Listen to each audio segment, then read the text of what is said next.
ওগো ওগো তুমি এমন করো না, আমাকে ক্ষমা করে দাও। আমার ভুল হয়ে গেছে, আমি সব মেনে নিতে পারছি না। আমার অনেক বড় ভুল হয়ে গেছে, আমি তোমাকে কারোর সাথে দেখতে পারবো না। আমাকে ক্ষমা করো প্লিজ, আমার অনেক বড় ভুল হয়ে গেছে। আরে আপনি এগুলো কি করতেছেন? হ্যাঁ, আপনি আমার পা ধরছেন কেন? পা ছাড়েন। দাঁড়ান দাঁড়ান দাঁড়ান। কি সমস্যা? আপনি এরকম শুরু করছেন কেন? আমার সাথে পা ধরছেন কেন? কারণ আমি আমার ভুলটা বুঝতে পারছি, আমি কত বড় অন্যায় করছি সেটা আমি বুঝতে পারছি এবার। তুমি আমার স্বামী, আমি তোমাকে কখনো ভালোবাসিনি, কখনো সম্মান করিনি, কিন্তু আজকে যখন তুমি আমার কাছ থেকে হারিয়ে যাচ্ছ তখন আমি বুঝতে পারছি তুমি আমার জীবনের কত বড় সম্পদ। জান, কিছুদিনের মধ্যে আমাদের বিয়ে হবে, বাসর ঘর হবে, বাচ্চা কাচ্চা হবে, আমার যে কি আনন্দ লাগতেছে। আমারও না খুব আনন্দ লাগতেছে জানো। কবে যে বিয়েটা হবে না। আচ্ছা শোনো, বিয়ের পরে হানিমুনে আমরা কোথায় যাবো বলো তো? বান্দরবান নাকি কক্সবাজার? কক্সবাজার, কারণ আমার পানি সমুদ্র অনেক পছন্দ। আচ্ছা ঠিক আছে, কক্সবাজারই তোমাকে নিয়ে যাবো। ওগো ওগো তুমি এমন করো না, আমাকে ক্ষমা করে দাও। আমার ভুল হয়ে গেছে, আমি সব মেনে নিতে পারছি না। আমার অনেক বড় ভুল হয়ে গেছে, আমি তোমাকে কারোর সাথে দেখতে পারবো না। আমাকে ক্ষমা করো প্লিজ, আমার অনেক বড় ভুল হয়ে গেছে। আরে আপনি এগুলো কি করতেছেন? হ্যাঁ, আপনি আমার পা ধরছেন কেন? পা ছাড়েন। দাঁড়ান দাঁড়ান দাঁড়ান। কি সমস্যা? আপনি এরকম শুরু করছেন কেন? আমার সাথে পা ধরছেন কেন? কারণ আমি আমার ভুলটা বুঝতে পারছি, আমি কত বড় অন্যায় করছি সেটা আমি বুঝতে পারছি এবার। তুমি আমার স্বামী, আমি তোমাকে কখনো ভালোবাসিনি, কখনো সম্মান করিনি, কিন্তু আজকে যখন তুমি আমার কাছ থেকে হারিয়ে যাচ্ছ তখন আমি বুঝতে পারছি তুমি আমার জীবনের কত বড় সম্পদ। তুমি আমার বোনকে বিয়ে করছো, প্রেম করছো, এগুলো আমি কোনোভাবে মেনে নিতে পারছি না। তোমার পাশে অন্য কাউকে দেখে আমার ইচ্ছে করছে আমি তাকে খুন করে ফেলি। আমাকে তুমি ক্ষমা করে দাও, আমি আর কখনো এমন করব না। আমি তোমার সাথে সংসার করতে চাই। আমি রাগের মাথায় তোমাকে ডিভোর্স লেটার পাঠিয়েছি, ওটা আমি উইথড্র করে ফেলবো।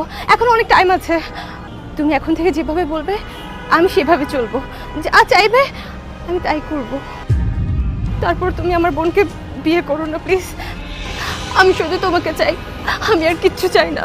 আপু, তুই কি সত্যি দুলাভাইকে চাস? হ্যাঁ বোন, আমি আমার স্বামীকে চাই।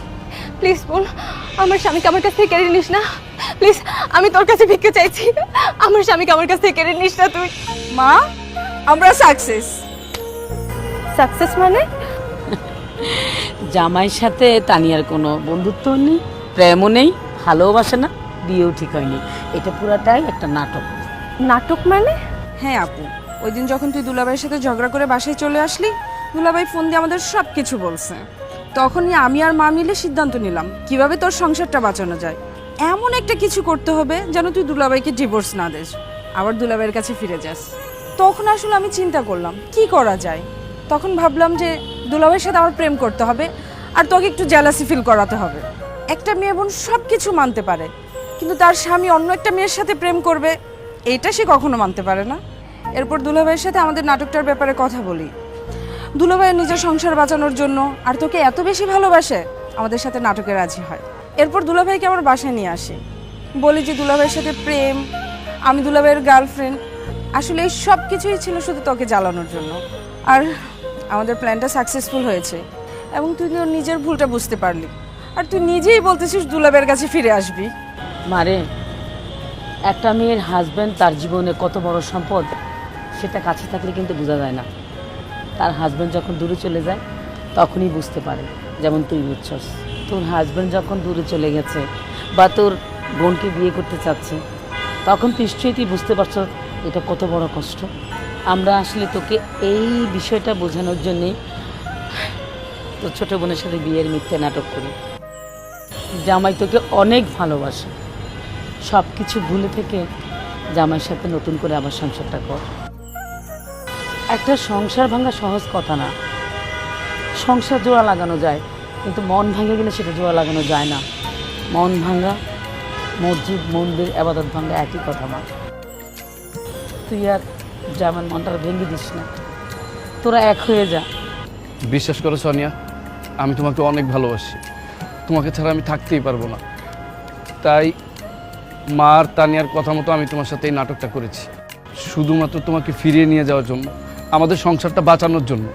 আমি জানি আমার শালির সাথে এরকম প্রেমের নাটক করা আমার উচিত হয়নি, কিন্তু বিশ্বাস করো আমি যা করেছি আমাদের সংসারটা বাঁচানোর জন্য করেছি। আল্লাহর কাছে লাখ লাখ শুকরিয়া যে তুমি তোমার ভুলটা বুঝতে পেরেছো। আর আসো আমরা আগের মতন আবার সুখে শান্তিতে সংসার করি।